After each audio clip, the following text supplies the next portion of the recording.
You keep telling yourself that money is the problem, that if you just had more of it, everything would fall into place. Let me tell you a truth. Money is never the real problem. Character is. I am Solomon. I possessed more wealth than any man who ever lived, and I watched it destroy those around me who weren't ready for it.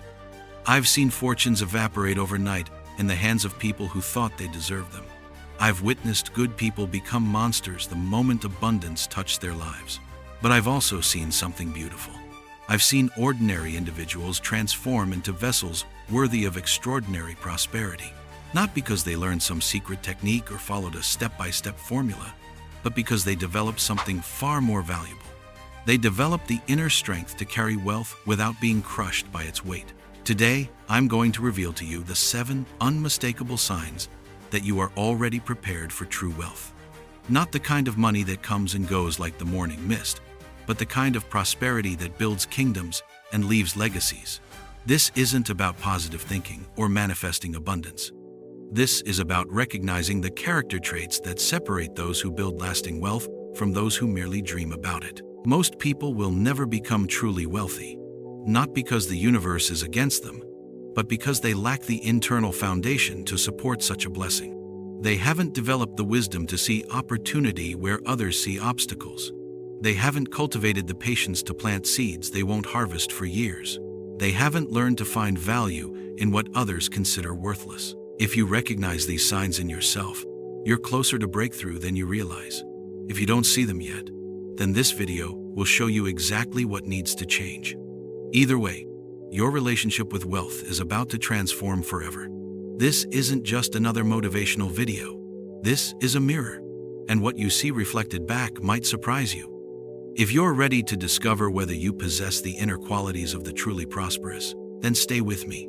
And if this message resonates with the part of you that knows you were meant for more, subscribe now. Because the journey we're about to take together will reveal not just your readiness for wealth, but your worthiness of it. Number 1, loving silence more than approval. You cannot sit still for 5 minutes without reaching for your phone. You cannot drive without music, eat without television, or walk without podcasts filling every moment of quiet. And deep down, beneath all that noise you desperately create, there's a voice you're terrified to hear. Your own. This is the first sign that separates those destined for true wealth from those who will forever chase it.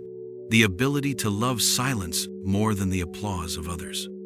Most people today live in such terror of their own thoughts that they make every financial decision based on what others will think, say, or approve. They buy houses they cannot afford to impress neighbors they don't even like. They choose careers that look impressive on social media while their souls wither in cubicles. They invest in trends because everyone else is doing it, not because they understand the underlying value. I learned this lesson in the most painful way possible. Surrounded by 1,000 advisors, each one eager to tell me what I wanted to hear, I made decisions that seemed brilliant in the moment, but proved disastrous over time. When you are the king, everyone applauds. When you control the treasury, every idea sounds profitable to those who want to profit from your favor. I built monuments to my ego because the crowd cheered. I formed alliances because they brought diplomatic praise. And so, I expanded my kingdom not because it served my people, but because it impressed other rulers. But wealth built on the foundation of others' approval is like a palace constructed on shifting sand. The moment the crowd's attention turns elsewhere, the moment the applause fades, everything collapses. Imagine a well in the desert. At the bottom, there is pure, life-giving water, crystal clear, cool, sustaining. But to reach it, you must descend. You must leave the surface where everyone gathers, where the noise and chatter create the illusion of community. Most people prefer to die of thirst on the surface, shouting to be heard above the crowd, rather than make the solitary journey down into the depths where real sustenance awaits. Silence is that well. In the quiet depths of your own mind, away from the opinions and expectations of others, you find the clarity to make decisions that truly serve your highest good. You discover what you actually want, not what you think you should want. You hear the whispers of genuine opportunity, not the shouting of popular trends. I once knew a young merchant who came to my court seeking investment for his trading venture. He had impressive letters of recommendation, spoke eloquently about market opportunities, and had the backing of several prominent families.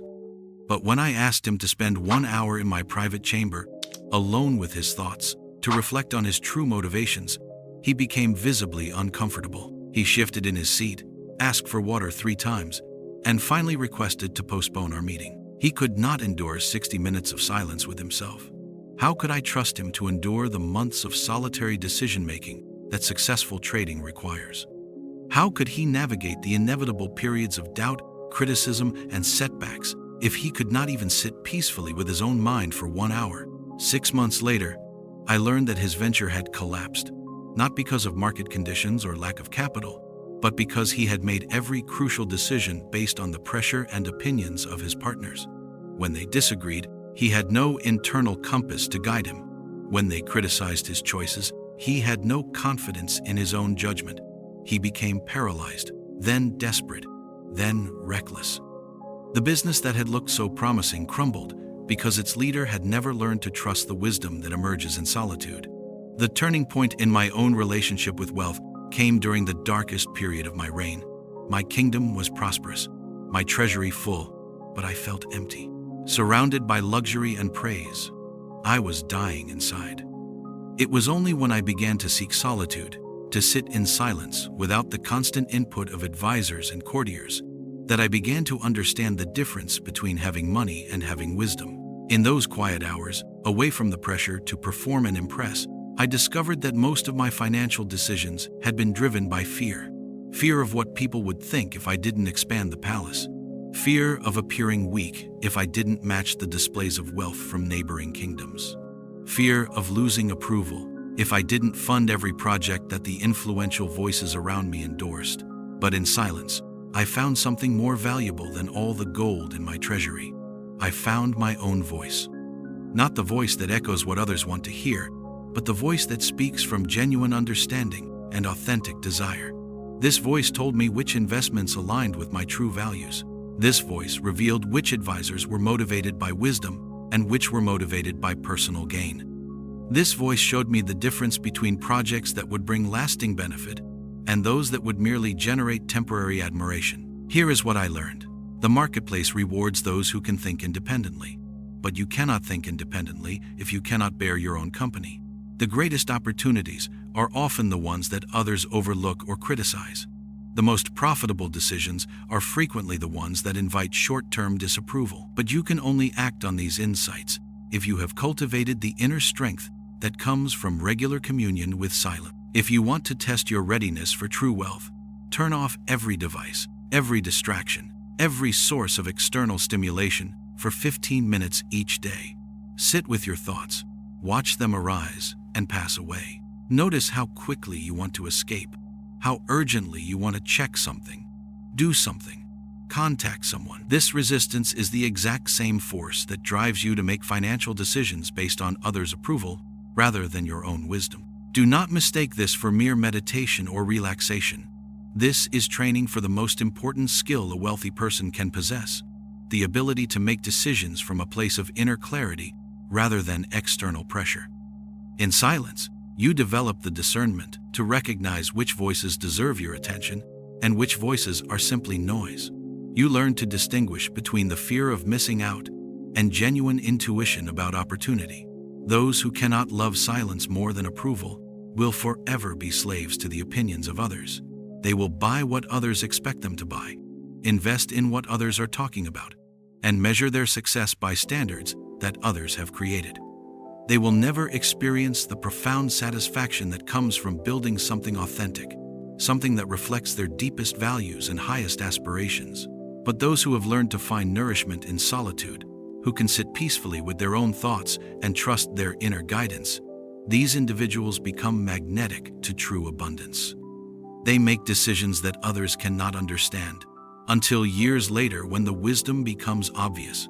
They recognize opportunities that others miss because they are not clouded by the need for immediate validation. They build wealth that reflects who they truly are, not who they think they should be. The silence is calling you. It has been calling you your entire life. The question is not whether you are worthy of wealth. but whether you are brave enough to descend into the depths of your own mind and discover what your authentic self truly desires. Everything you seek is waiting there, in the quiet space between your thoughts, in the stillness beneath the surface noise of your daily existence. Will you continue to die of thirst on the surface, shouting to be heard above the crowd?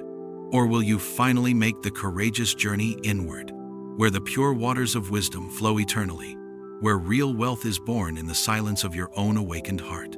Number 2, desiring wisdom more than immediate gain. You see them everywhere. Lottery winners who declare bankruptcy within 5 years. Tech entrepreneurs who build billion-dollar companies only to lose everything through a single reckless decision. Heirs to vast family fortunes who squander generations of accumulated wealth in a matter of years. You shake your head and wonder how people blessed with such abundance could destroy it so completely.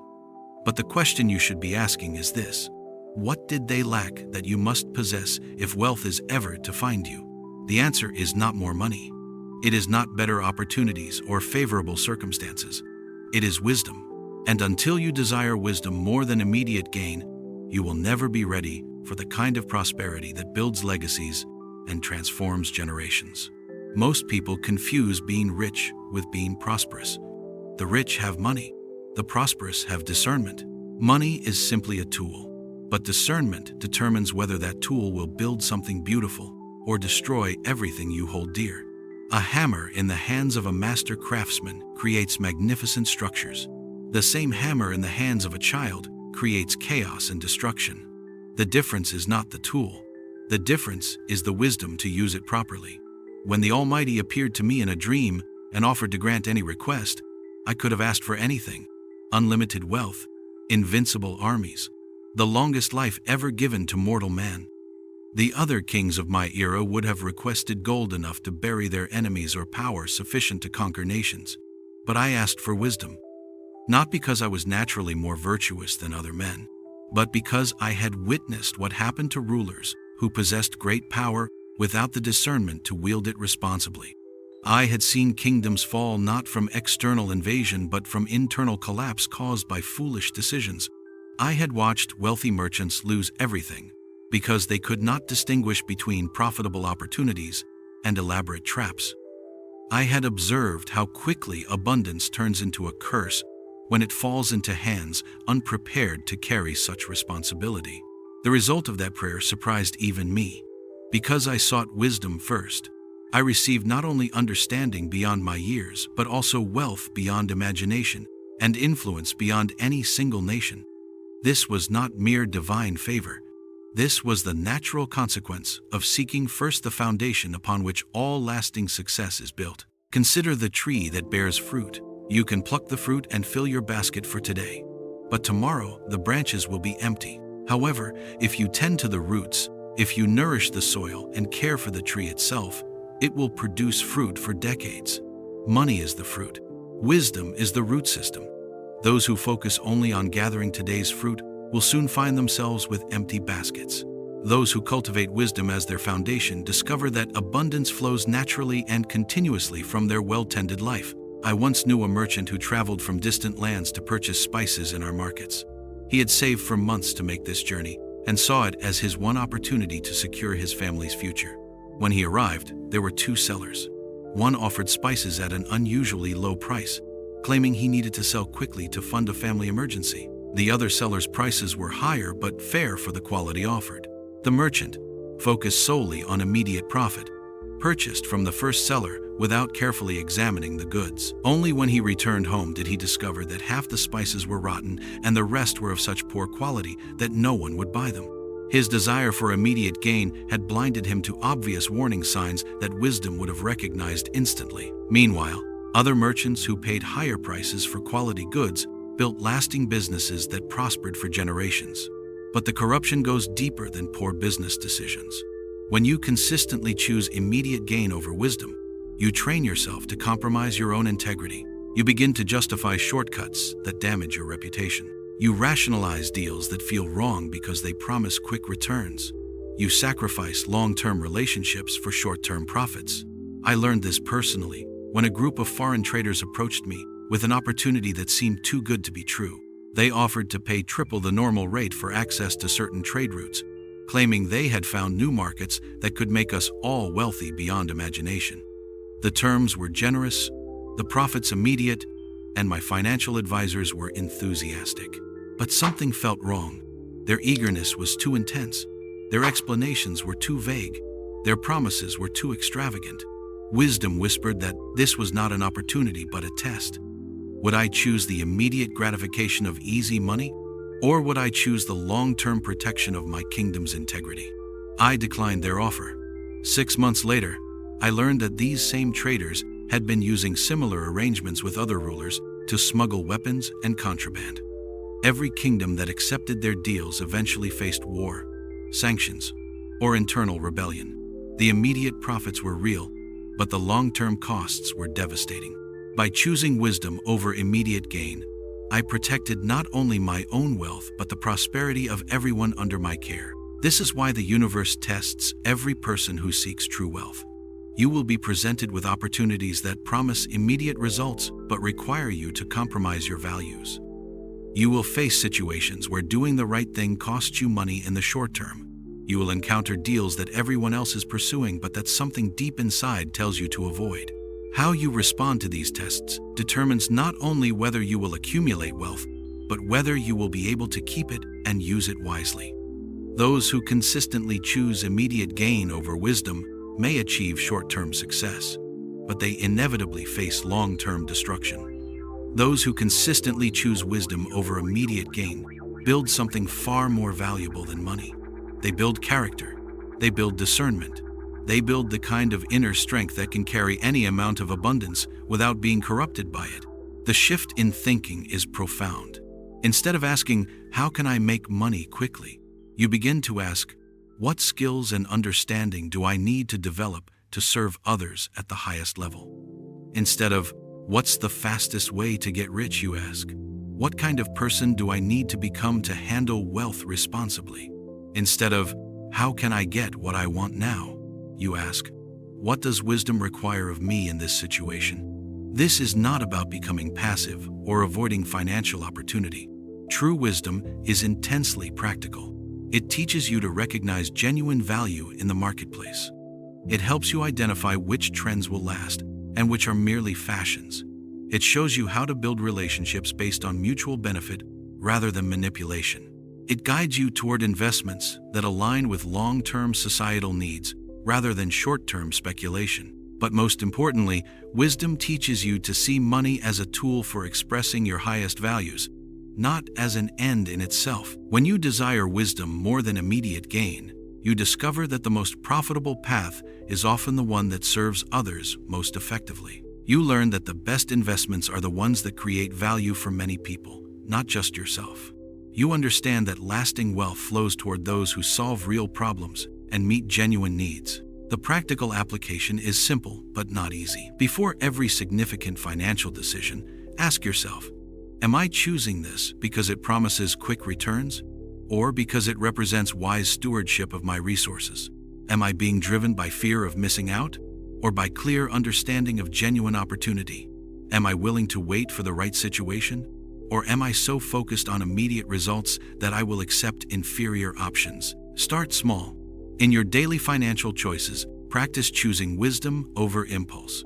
When you want to buy something, ask whether it serves your long-term goals or just satisfies a momentary desire. When investment opportunities arise, research them thoroughly instead of being swept up in the excitement of potential profits. When others pressure you to make quick decisions, take time to consider whether their urgency serves your interests or theirs. The rewards of this approach extend far beyond money. When you consistently desire wisdom more than immediate gain, you develop something that no amount of wealth can buy: unshakable confidence in your own judgment. You no longer need to chase after every opportunity, because you trust that the right opportunities will reveal themselves to those who have cultivated the discernment to recognize them. You no longer fear missing out, because you know that wisdom always leads to abundance, even if the path is not immediately obvious. This is the second sign of readiness for true wealth: a deep, abiding hunger for understanding that transcends any temporary desire for quick profit. Those who possess this hunger become magnetic to genuine opportunity, Because they have developed the one thing that money cannot buy but that money always seeks: wisdom worth investing in. Number 3. Not idolizing comfort. There is a poison more deadly than any venom, more destructive than any weapon, more dangerous than any enemy you will ever face. It comes disguised as a blessing. It arrives when you have everything you think you want. It grows stronger the more successful you become. This poison is comfort, and it has destroyed more dreams, ruined more potential, and killed more destinies than war, disease, and natural disaster combined. You know its whisper. It tells you that you have earned the right to relax. It convinces you that since you have worked so hard, you deserve to indulge.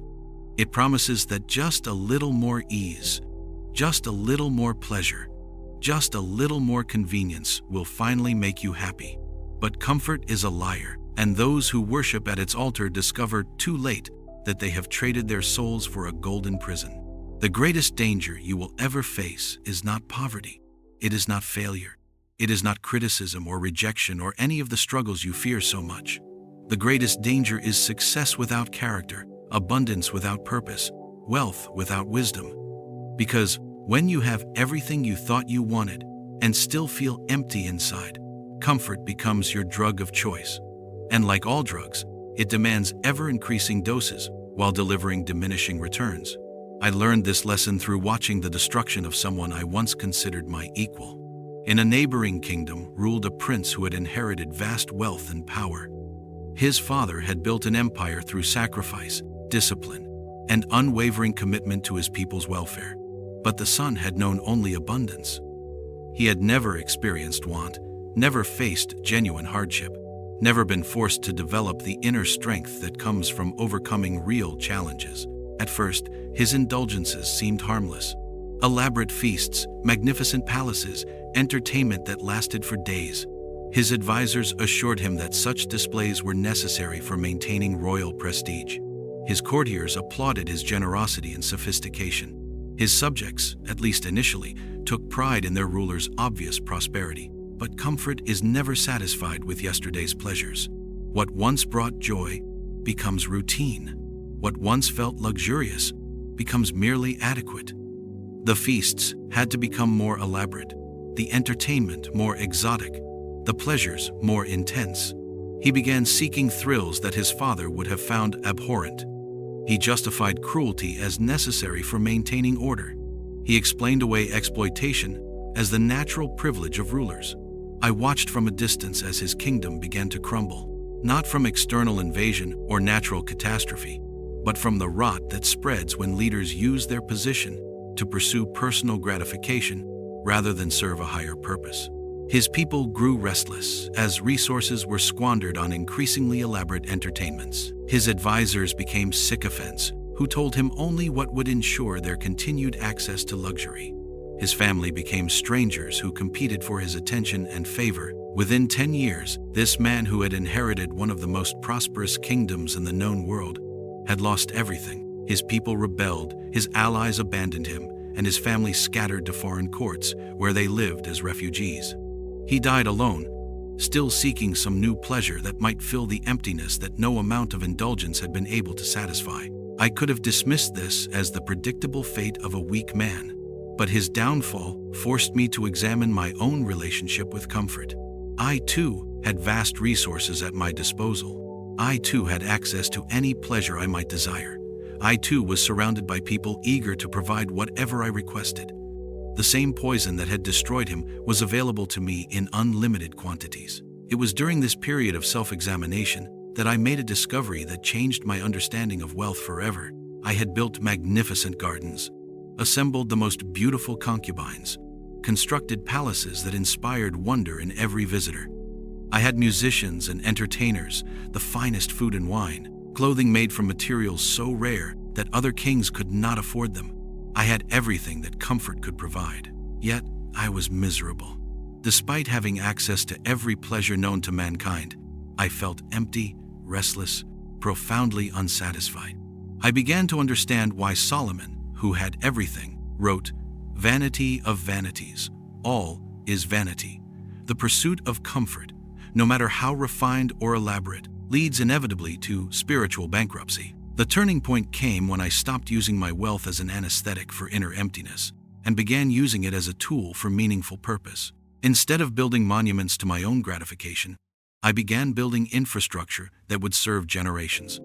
Instead of hoarding treasures for my personal enjoyment, I invested in projects that would bring prosperity to my people. Instead of surrounding myself with entertainers who told me what I wanted to hear, I sought out wise counselors who challenged me to become better than I was.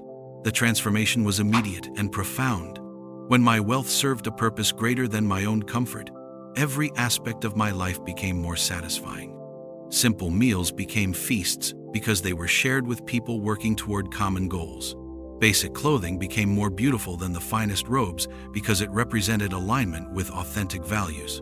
Even moments of genuine relaxation became more refreshing because they were earned through meaningful work rather than demanded as a right. This is the paradox that those who idolize comfort never understand. The more you pursue pleasure for its own sake, the less pleasure you actually experience.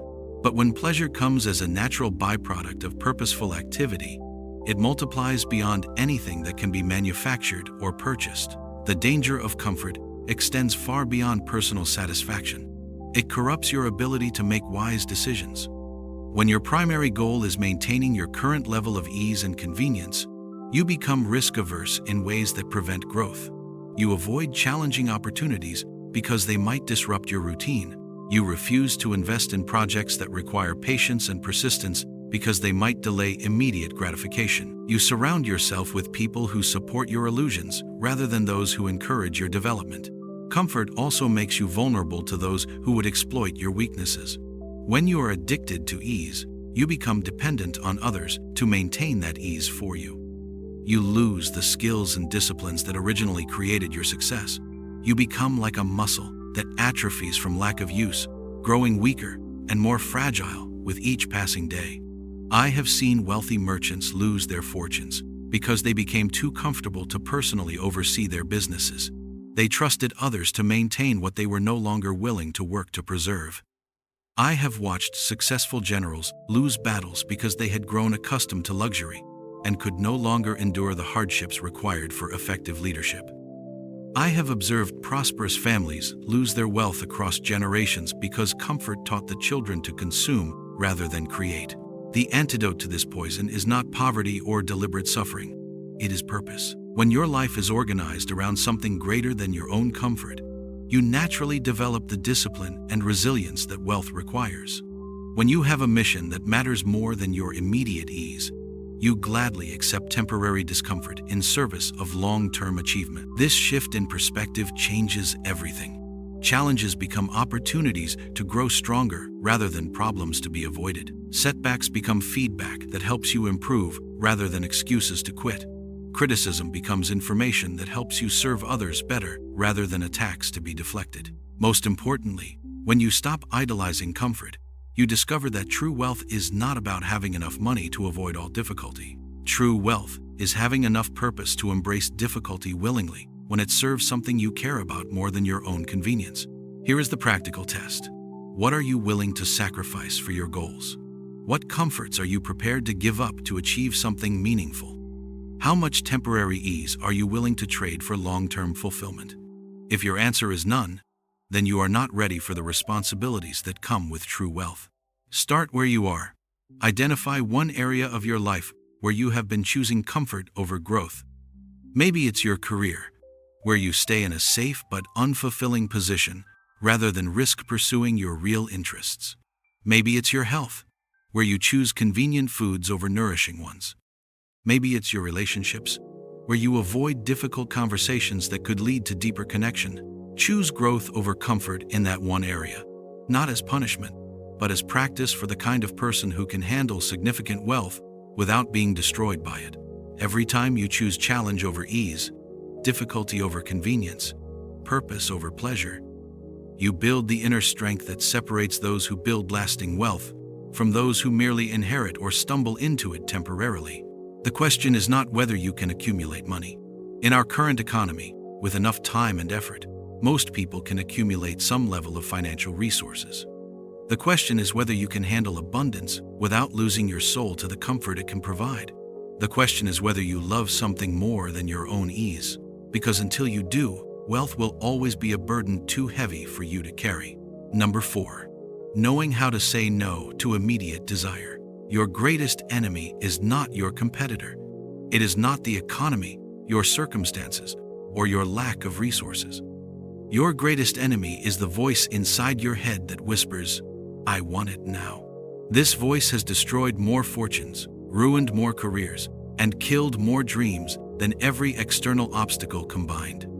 Until you learn to master this voice, until you develop the power to say no to immediate desire in service of long-term vision, you will forever remain a slave to impulse, forever trapped in the prison of short-term thinking. I know this enemy intimately because I fought this battle every day for decades.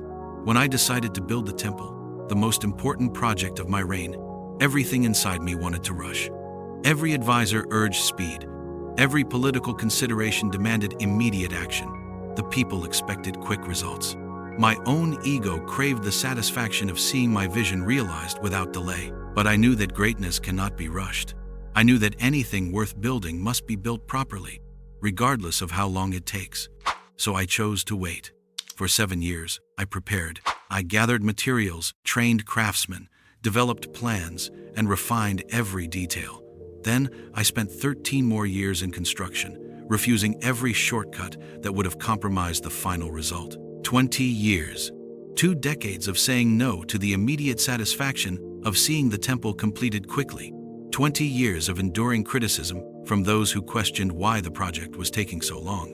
20 years of fighting my own impatience, my own desire to see tangible results from my investment of time, energy, and resources. The result was a structure so magnificent that it became legendary throughout the known world. Kings traveled from distant lands just to witness its beauty. But more importantly, because I had refused to compromise quality for speed, the temple served its purpose for centuries. It became not just a building, but a symbol of what humans can achieve when they commit to excellence, regardless of the time required. This principle applies to every aspect of building lasting wealth. Those who achieve temporary financial success often do so by capitalizing on immediate opportunities.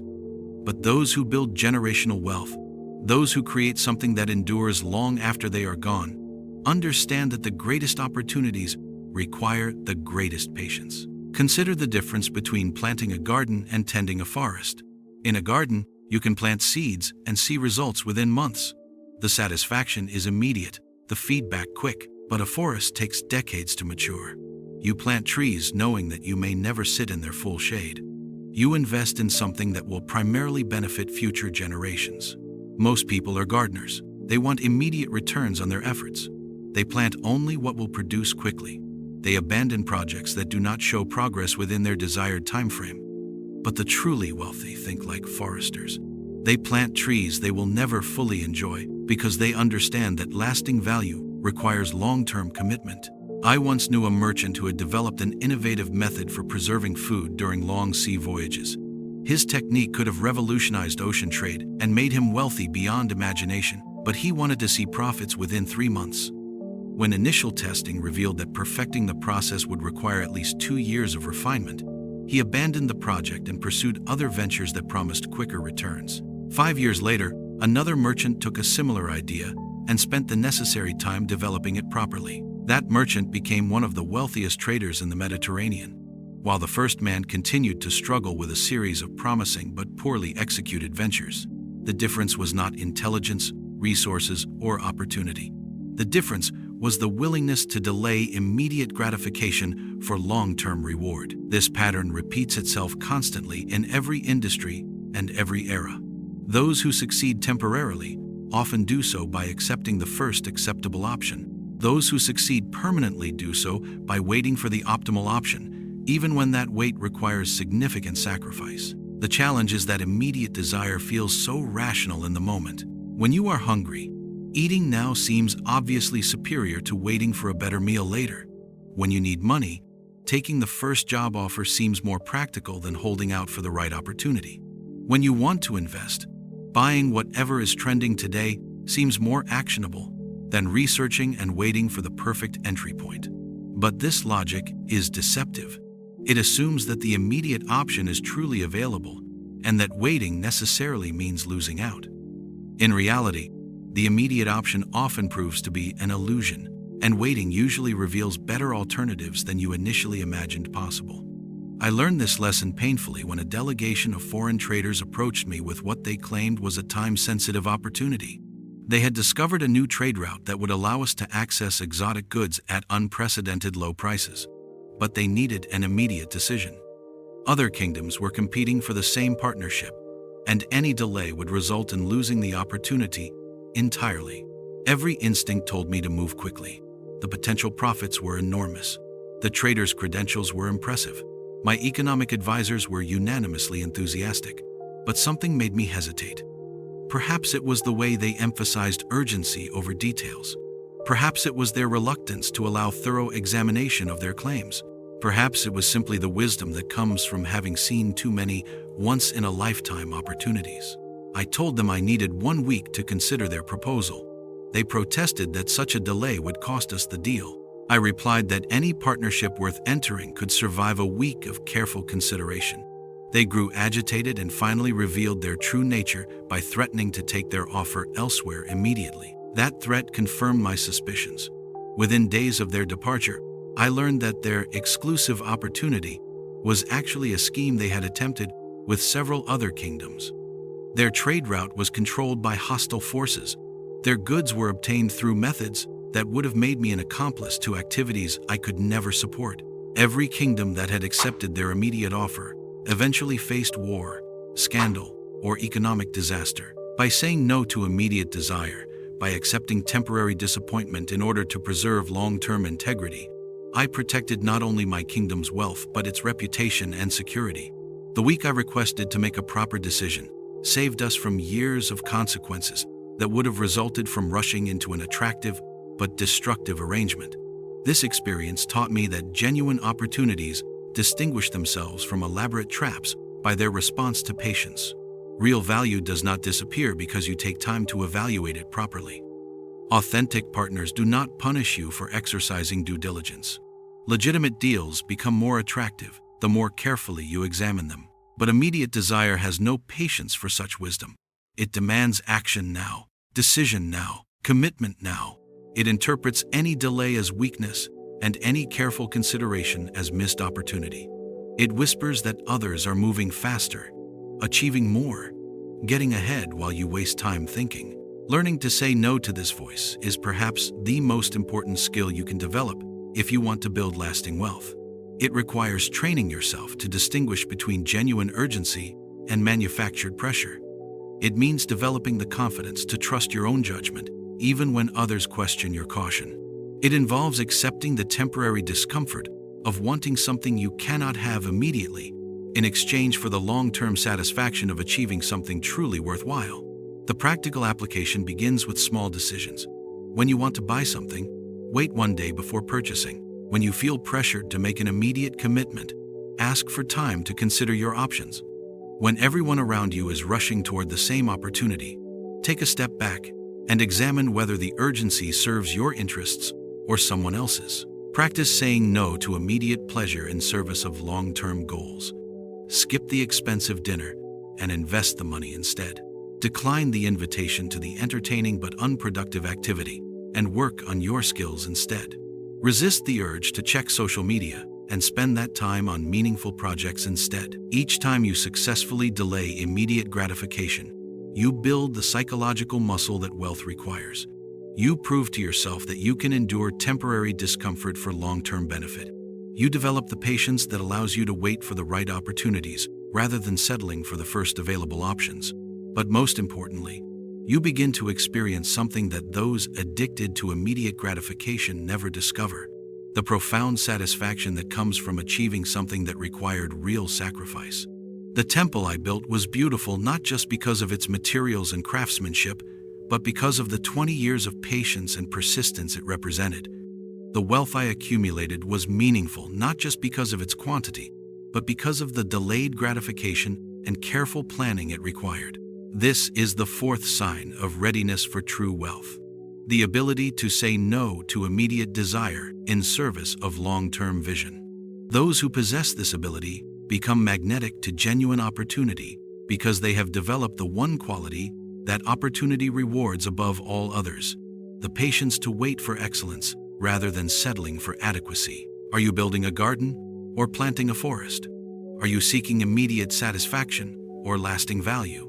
Can you endure the temporary discomfort of wanting something you cannot have now in exchange for the permanent satisfaction of achieving something truly extraordinary? Your answers to these questions will determine not whether you achieve some level of financial success, but whether you build the kind of wealth that transforms generations. Number 5. Seeing value where others see contempt.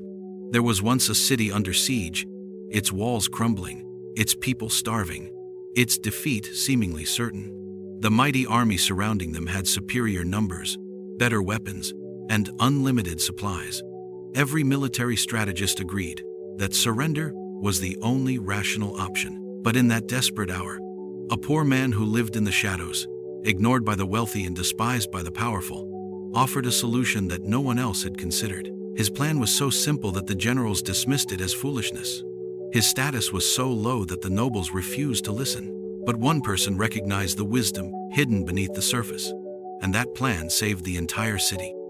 Yet after the victory was won, after the enemy was defeated, after the celebration ended, no one remembered the poor man's name. He returned to obscurity, forgotten by the very people whose lives he had preserved. This story haunts me because it reveals a truth that most people never learn. The greatest opportunities in life appear first as things that others despise, dismiss, or ignore completely. Those who achieve extraordinary wealth do not do so by competing for prizes that everyone else recognizes as valuable. They do so by seeing potential where others see problems, by recognizing treasures disguised as trash, by understanding that true value often wears the costume of contempt. Most people train themselves to see what others see. They look for opportunities that have already been validated by popular opinion. They invest in trends that financial experts are already discussing. They pursue careers in fields that society obviously rewards. They seek partnerships with individuals whose success is already apparent to everyone. This approach feels safe because it relies on the judgment of the crowd, but it is actually the most dangerous path you can choose. When everyone sees the same opportunity, competition becomes fierce and profits become thin. When everyone agrees that something is valuable, its price rises beyond the point where significant gains are possible. When everyone wants the same thing, the advantage goes to those who already have the most resources, not to those who have the most insight. But when you develop the ability to see value where others see contempt, you enter a different marketplace entirely. You discover opportunities that have no competition because no one else recognizes them as opportunities. You find investments that are priced below their true worth because the market has not yet understood their potential. You build relationships with people whose capabilities far exceed their current recognition. I learned this lesson from observing the boys who worked in my stables. Most of the courtiers barely noticed them, considering stable work beneath the attention of anyone with serious aspirations. But I spent time watching how they worked, listening to how they spoke about the horses, observing how they solved the daily challenges of their duties. One boy in particular caught my attention. While the others simply followed established routines, he experimented with different approaches to training difficult horses. While they saw their work as temporary employment before moving on to more prestigious positions, he studied every aspect of horsemanship as if it were the most important knowledge in the world. While they complained about the unglamorous nature of their duties, he found genuine fascination in understanding how to bring out the best in each animal. The other servants mocked him for taking stable work so seriously. The nobles ignored him completely. Even his fellow stable boys considered his dedication excessive and unnecessary. But I saw something they missed: intelligence, passion, and innovative thinking applied to a field that everyone else dismissed as unimportant. I began giving him progressively more challenging assignments. I asked him to work with horses that others had declared untrainable. I requested his opinions on breeding decisions. I included him in discussions about improving our cavalry. In every case, his insights proved not just valuable but revolutionary. Within 3 years, He had transformed our approach to horsemanship so completely that neighboring kingdoms began sending delegations to study our methods. The horses that had once been considered problems became our most prized assets. The techniques that had been developed in our stables became sought after throughout the known world. That despised stable boy became one of my most trusted advisors. The knowledge that others had considered worthless became a source of significant wealth for our kingdom. The work that everyone had looked down upon became the foundation for innovations that influenced cavalry tactics for generations. But the real treasure was not what he accomplished. It was what I learned by paying attention to someone whom everyone else ignored. I discovered that value and recognition often move in opposite directions. The most undervalued assets are often the ones with the greatest potential for appreciation. The most overlooked people are often the ones with the most to offer. This principle extends to every aspect of building wealth. The most profitable investments are often the ones that sound boring or complicated to casual observers. The most valuable skills are often the ones that require effort to develop and patience to master. The most rewarding career paths are often the ones that initially offer less prestige or immediate income than more popular alternatives. I once had the opportunity to invest in a business that everyone considered absurd. A man approached me with a proposal to breed and train pigeons for communication purposes. The idea struck most people as ridiculous. Why would anyone pay for bird-based communication when human messengers were readily available? What serious person would trust important information to creatures that could be killed by hawks or lost in storms? My advisors unanimously recommended against the investment. They pointed out that no other kingdom had developed similar services. They argued that demand would be minimal and profits uncertain. They suggested that associating with such an unusual venture might damage my reputation for serious business judgment. But I saw something they missed. This man had spent years studying pigeon behavior and had developed training methods that achieved remarkable results. His birds could navigate distances and weather conditions that would challenge human messengers. They could carry information faster than horses across certain types of terrain. Most importantly, they offered a form of communication that enemies would not think to intercept or interrupt. I provided the funding he requested, and we established the first organized pigeon communication network in our region. What seemed like a foolish experiment to everyone else became a crucial strategic advantage. We could coordinate military movements, manage trade relationships, and respond to emergencies with a speed that our competitors could not match. Within 5 years, our pigeon network was so valuable that other kingdoms offered enormous sums to access it. The business that had been ridiculed as absurd became one of the most profitable enterprises in our economy. The man who had been dismissed as eccentric became wealthy beyond his original dreams, and I learned that the best investments are often the ones that make people laugh when you first describe them. The turning point in understanding this principle comes when you realize that contempt is often a mask that hides opportunity. When people dismiss something without careful examination, they reveal more about their own limitations than about the thing they are dismissing. When entire industries or approaches are considered beneath serious attention, they often represent areas where innovation can have the greatest impact. This does not mean that everything unpopular is secretly valuable. It means that you must develop your own standards for evaluating opportunity, standards based on careful analysis rather than social consensus. You must train yourself to look beyond surface appearances and popular opinions to understand underlying potential. The practical application requires courage as much as insight. It means being willing to investigate opportunities that others have already rejected. It means taking seriously the ideas of people whom society does not take seriously. It means investing time and energy in learning about fields that are not currently fashionable or prestigious. Start by examining your own assumptions about value. What industries do you automatically dismiss as unimportant? What types of people do you rarely consider as potential sources of insight? What kinds of problems do you assume are not worth solving? Your blind spots in these areas may be hiding your greatest opportunities. Practice paying attention to things that others ignore. Listen to complaints that everyone else accepts as unchangeable facts of life. Notice inefficiencies that everyone else considers normal. Observe people whose capabilities exceed their current recognition.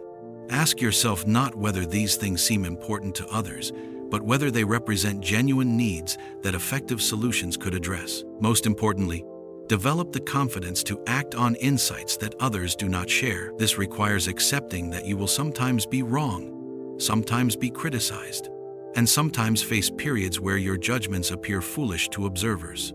But it also opens you to possibilities that those who need constant validation will never discover. The greatest wealth in history has been built by those who saw value where others saw contempt. They bought land that others considered worthless and watched cities grow around it. They invested in technologies that others considered impractical and watched them transform entire industries. They hired people whom others overlooked and watched them become the foundations of successful enterprises. This is the fifth sign of readiness for true wealth: the ability to recognize opportunity in disguise, to see potential where others see problems, to understand that the greatest treasures are often hidden beneath the surface of what appears ordinary or despised. Those who possess this vision become wealthy not through competition with others who seek obvious prizes, but through discovery of valuable things that others have failed to notice. The question is not whether hidden opportunities exist around you. They do. The question is whether you have developed the insight to recognize them and the courage to act on what you see when others see nothing at all. Number 6. Understanding that everything you have is alone. You entered this world with nothing. Your hands were empty. Your name was unknown. Your possessions non-existent. And you will leave this world the same way. Between birth and death, whatever you accumulate, whatever you build, whatever you call your own, is merely on temporary loan to you from the universe. Until you understand this fundamental truth, until you embrace your role not as an owner but as a steward, you will never be trusted with the kind of abundance that changes the world. This is perhaps the most difficult lesson for the human ego to accept. Everything inside you wants to believe that what you have earned belongs to you permanently. Your mind creates elaborate justifications for why you deserve exclusive control over your resources.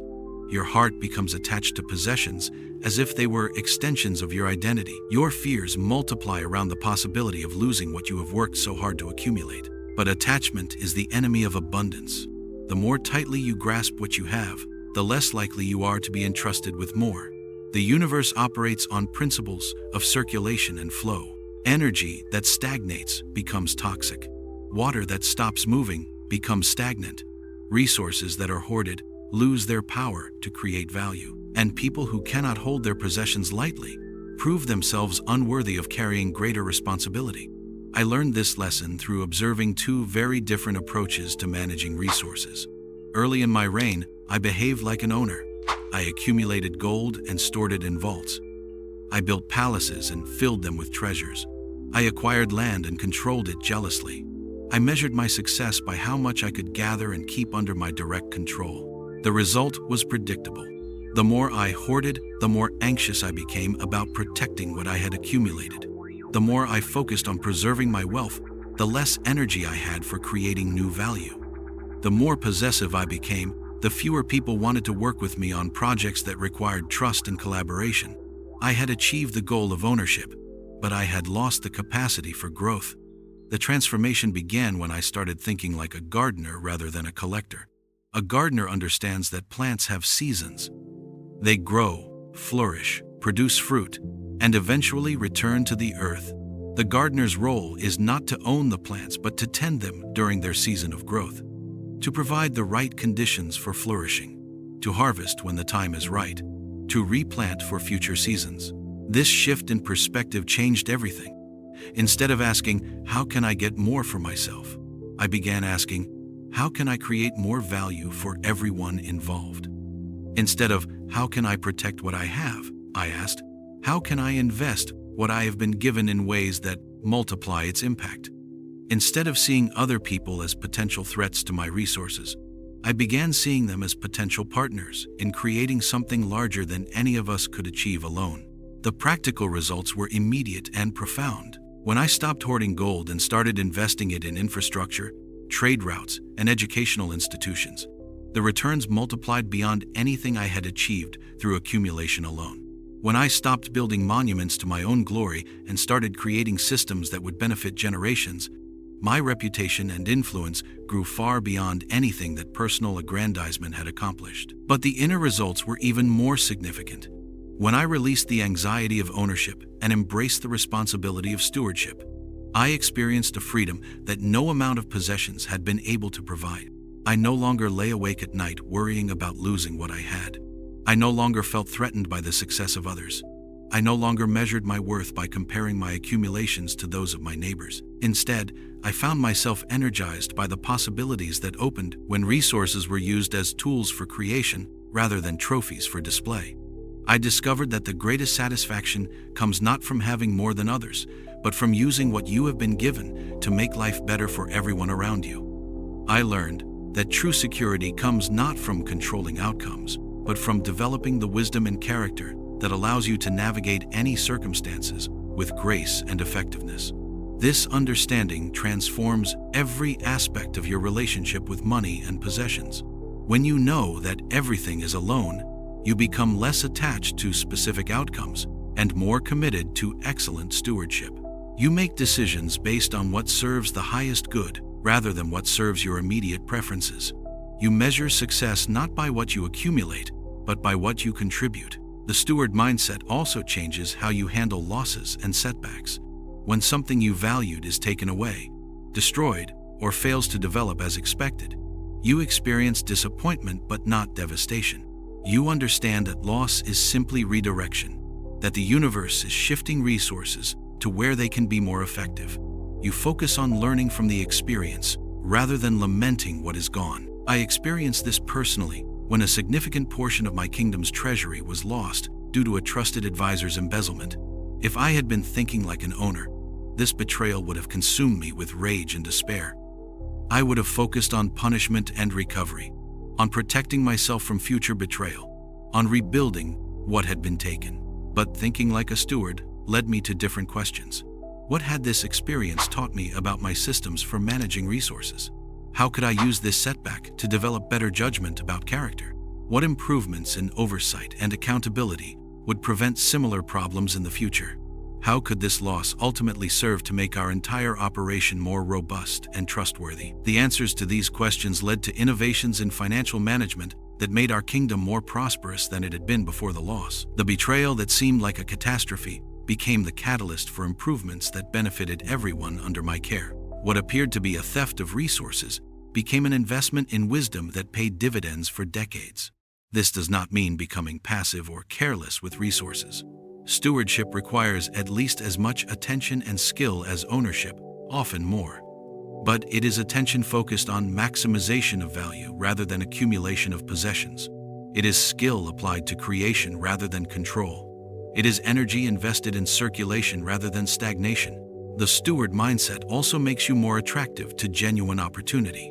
When investors, partners, and collaborators recognize that you see resources as tools for mutual benefit rather than possessions to be guarded jealously, they become eager to work with you.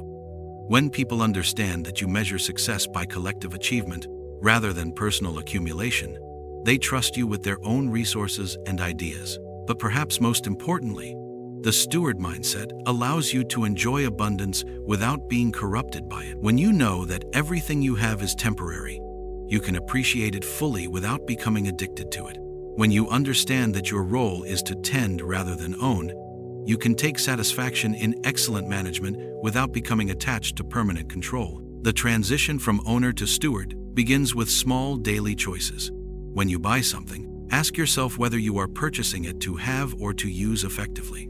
When you make financial decisions, consider not just personal benefit but broader impact. When you accumulate resources, think about how they can be deployed to create value rather than how they can be protected from loss. Practice sharing more generously, not as charity but as investment in the circulation of abundance. Look for opportunities to lend your resources, skills, or knowledge to projects that serve purposes larger than your immediate interests. Support initiatives that will benefit people you will never meet and causes that will continue long after you are gone. Most importantly, hold everything lightly. Appreciate what you have been given without becoming dependent on it for your identity or security. Use what you have been entrusted with as effectively as possible, while remaining ready to release it when circumstances require. Find your satisfaction in excellent stewardship rather than permanent possession. This shift from ownership to stewardship is not just a financial strategy or a spiritual practice.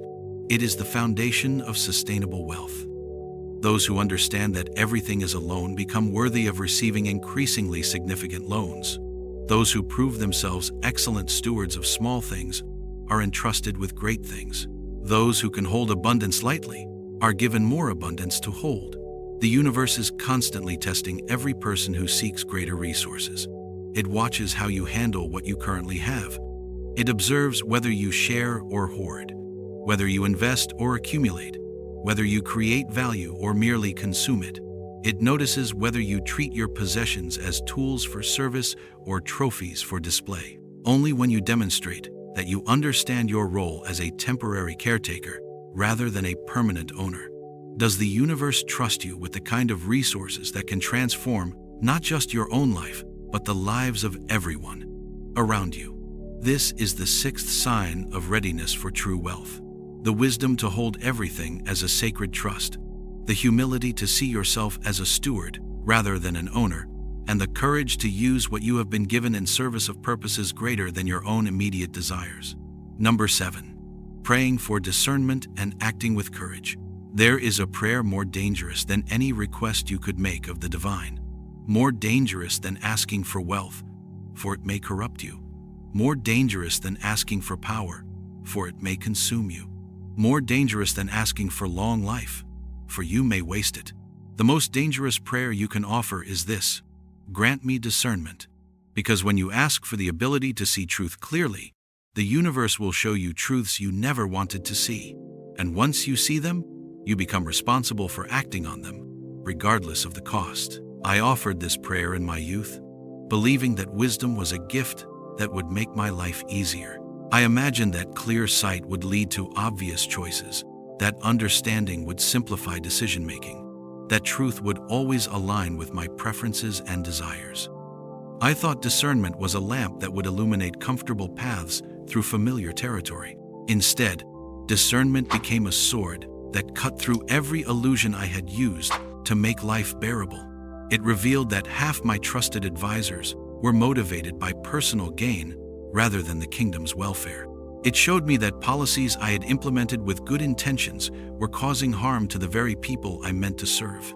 It exposed the emptiness behind the elaborate ceremonies and traditions that I had assumed were meaningful. It illuminated the gap between my public reputation and my private character. Most painfully, discernment revealed that many of the relationships I valued most were built on mutual deception. People told me what they thought I wanted to hear, and I believed them because their lies were more comfortable than the truth. I surrounded myself with those who confirmed my assumptions rather than those who challenged my thinking. I rewarded loyalty that was actually manipulation and dismissed honest feedback that felt like criticism. The moment you truly see these patterns, you face a choice that will determine not only your material success, but the trajectory of your soul. You can close your eyes to what you have seen and return to comfortable blindness. Or you can accept the responsibility that comes with clear sight and begin the difficult work of aligning your actions with what you know to be true. Most people choose blindness. They prefer the security of familiar illusions to the uncertainty of acting on uncomfortable truths. They would rather maintain relationships based on mutual deception than risk the loneliness that might come from insisting on authenticity. They choose the temporary peace of avoiding difficult decisions over the lasting satisfaction of living with integrity. But those who are destined for true wealth choose differently. They accept that discernment without courage is worthless, that seeing truth clearly means nothing if you lack the strength to act on what you see. They understand that the universe tests everyone who seeks significant resources by presenting them with situations where doing the right thing requires sacrifice, where integrity costs more than corruption, where courage is rewarded only after it has been proven. The test that defined my reign came when discernment revealed that one of my most trusted advisors had been systematically enriching himself at the kingdom's expense, not through obvious theft that could be easily prosecuted, but through a complex web of contracts, partnerships, and arrangements that technically appeared legitimate while actually directing resources away from their intended purposes. This man was not just an advisor, but someone I considered a friend. He had served loyally for years, had been present during crucial decisions, had celebrated victories and endured difficulties alongside me. Exposing his corruption would not only end our relationship, but would create political instability, as he had cultivated significant support among other influential figures who were either complicit in his schemes or ignorant of their true nature. The easy path was obvious. Continue to ignore what I now clearly saw. Maintain the comfortable illusion of loyalty and competence. Avoid the conflict and complications that would result from confronting the truth. My other advisors, when I hinted at my suspicions, encouraged exactly this approach. They pointed out that any public accusations would be difficult to prove definitively. They argued that the disruption would cause more harm than the ongoing corruption. They suggested that it would be wiser to simply limit his influence gradually, rather than risk a confrontation that might destabilize the entire administration. For months, I wrestled with this decision. I knew what discernment required, but I lacked the courage to act on that knowledge. I told myself I needed more evidence, more certainty, more strategic planning. But in truth, I was simply afraid. Afraid of being wrong. Afraid of the consequences. Afraid of discovering that other people I trusted were also compromised. Afraid of the loneliness that comes from making difficult decisions that others do not understand or support. The turning point came when I realized that my cowardice was not protecting anyone. The corruption continued to drain resources that could have been used to improve conditions for my people. The culture of deception spread to others who saw that dishonesty was tolerated when practiced skillfully. My failure to act on what I knew to be true was teaching everyone around me that integrity was negotiable, that loyalty was more important than honesty, that maintaining comfortable relationships mattered more than fulfilling sacred responsibilities. The confrontation was as difficult as I had imagined. The advisor denied everything, then minimized what could not be denied, then justified what could not be minimized. He reminded me of his years of service, his personal sacrifices, his contributions to the kingdom's success. He warned that exposing him would damage my reputation and create enemies among his supporters. He pleaded with our friendship, with his family's welfare, with the potential consequences for the kingdom's stability. But discernment had shown me the truth, and courage demanded that I act on that truth regardless of the cost. I removed him from his position, recovered what resources could be recovered, and implemented new systems to prevent similar corruption in the future. The political consequences were severe. Several other officials resigned in protest. Some allied kingdoms questioned my judgment. The process consumed months of time and energy that could have been devoted to other priorities. Yet the results validated the decision beyond my most optimistic expectations.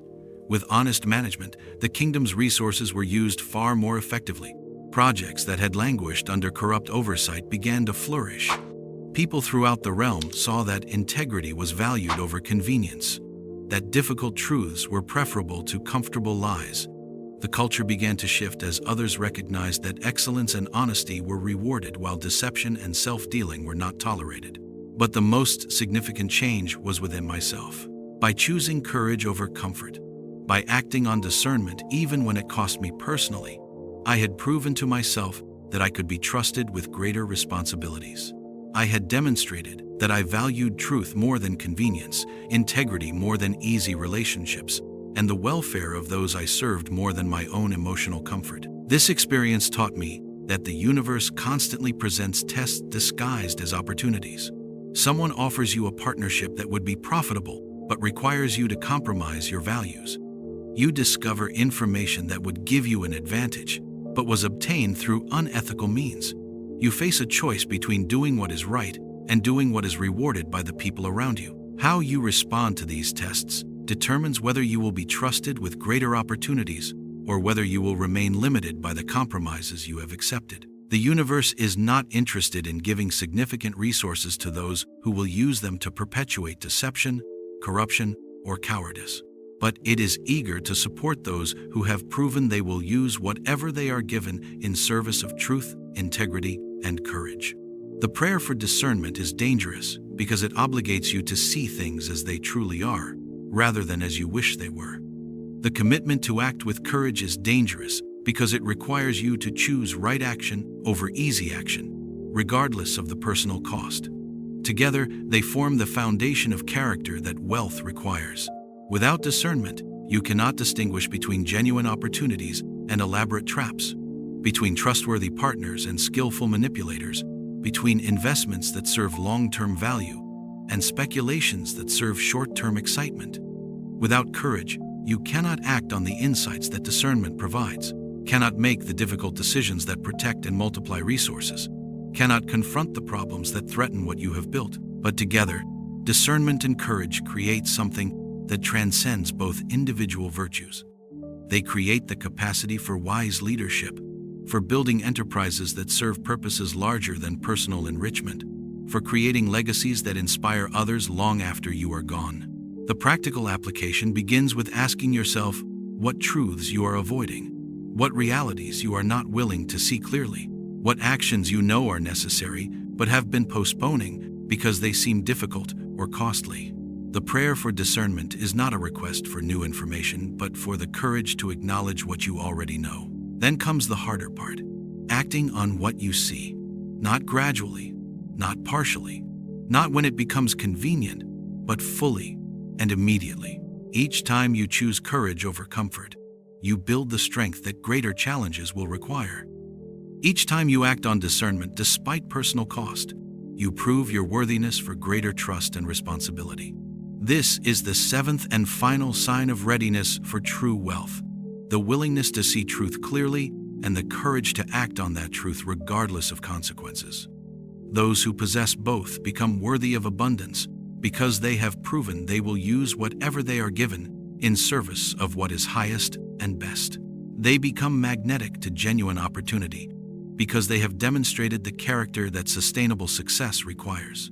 The question is not whether you are smart enough, talented enough, or lucky enough to achieve wealth. The question is whether you are courageous enough to pray for discernment and then act on what you discover, even when that action requires sacrifice, creates conflict, or leads you into territory you never intended to explore.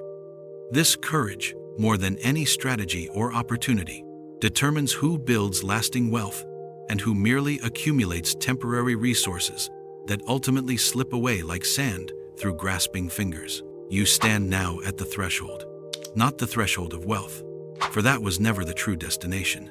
You stand at the threshold of becoming the person who can carry abundance without being destroyed by it, the person who can hold power without being corrupted, the person who can possess much while being possessed by nothing. These 7 signs are not achievements to check off a list. They are not destinations you reach and then abandon. They are living qualities that must be cultivated daily, like tending a garden that feeds not just yourself but generations yet to come. Each day you choose silence over noise, wisdom over quick gain, purpose over comfort, patience over urgency. You are watering the seeds of true prosperity within your soul. Think of a master craftsman working with precious metal. The gold does not become beautiful because it is gold. It becomes beautiful because it has been refined by fire, shaped by skilled hands, polished through countless hours of patient work. The craftsman does not hurry the process. He does not skip the difficult stages. He understands that the value lies not in the raw material, but in the transformation that reveals its hidden magnificence. You are both the gold and the craftsman. The wealth you seek is not something external that you must chase or capture. It is something internal that you must awaken and refine. Every moment of choosing growth over comfort, every decision to act from wisdom rather than impulse, every time you see opportunity where others see only problems, you are hammering your character into the shape that abundance recognizes and trusts. The universe is watching, not with judgment, but with anticipation. It has been preparing opportunities for you that match exactly the person you are becoming. Resources that align perfectly with the character you are developing. Partnerships that resonate with the integrity you are cultivating.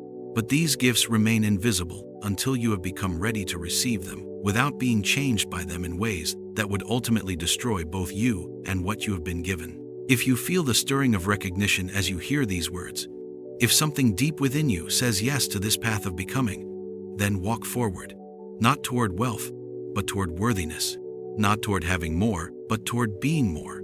The abundance will follow as naturally as fruit follows the patient tending of strong roots. Join me in this ongoing transformation by subscribing, not because you want to consume more content, but because you are ready to become part of a community that values character above comfort, wisdom above wealth, and purpose above profit.